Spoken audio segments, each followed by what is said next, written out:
Chapter 11. The people soon began to complain to the Lord about their hardships. And when the Lord heard them, his anger blazed against them. Fire from the Lord raged among them and destroyed the outskirts of the camp.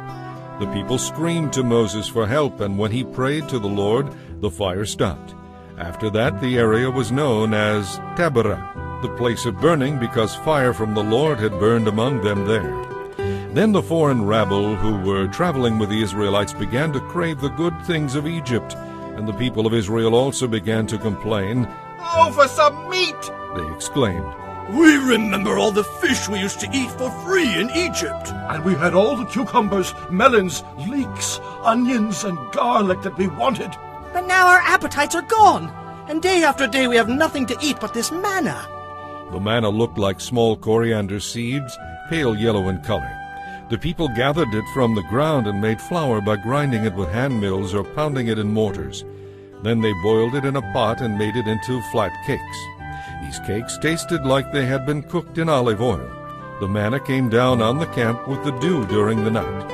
Moses heard all the family standing in front of their tents weeping, and the Lord became extremely angry. Moses was also very aggravated, and Moses said to the Lord, Why are you treating me, your servant, so miserably? What did I do to deserve the burden of a people like this? Are they my children? Am I their father? Is that why you have told me to carry them in my arms, like a nurse carries a baby, to the land you swore to give their ancestors? Where am I supposed to get meat for all these people? They keep complaining and saying, "Give us meat." I can't carry all these people by myself. The load is far too heavy. I'd rather you killed me than treat me like this. Please spare me this misery. Then the Lord said to Moses, "Summon before me 70 of the leaders of Israel. Bring them to the tabernacle to stand there with you. I will come down and talk to you there. I will take some of the Spirit that is upon you, and I will put the Spirit upon them also. They will bear the burden of the people along with you, so you will not have to carry it alone. And tell the people to purify themselves, for tomorrow they will have meat to eat. Tell them, the Lord has heard your whining and complaints. If only we had meat to eat. Surely we were better off in Egypt. Now the Lord will give you meat, and you will have to eat. And it won't be for just a day or two, or for 5 or 10 or even 20. You will eat it for a whole month until you gag and are sick of it.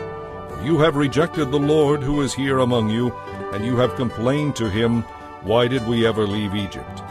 But Moses said, There are 600,000 foot soldiers here with me, and yet you promised them meat for a whole month. Even if we butchered all our flocks and herds, would that satisfy them? Even if we caught all the fish in the sea, would that be enough? Then the Lord said to Moses, "Is there any limit to my power? Now you will see whether or not my word comes true." So Moses went out and reported the Lord's words to the people.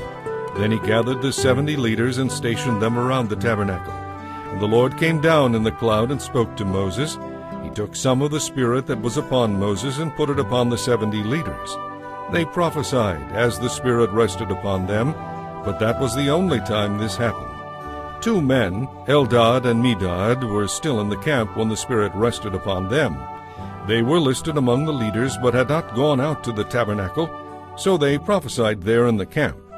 A young man ran and reported to Moses, Eldad and Medad are prophesying in the camp. Joshua son of Nun, who had been Moses' personal assistant since his youth, protested, "Moses, my master, make them stop." But Moses replied, Are you jealous for my sake? I wish that all the Lord's people were prophets, and that the Lord would put his Spirit upon them all.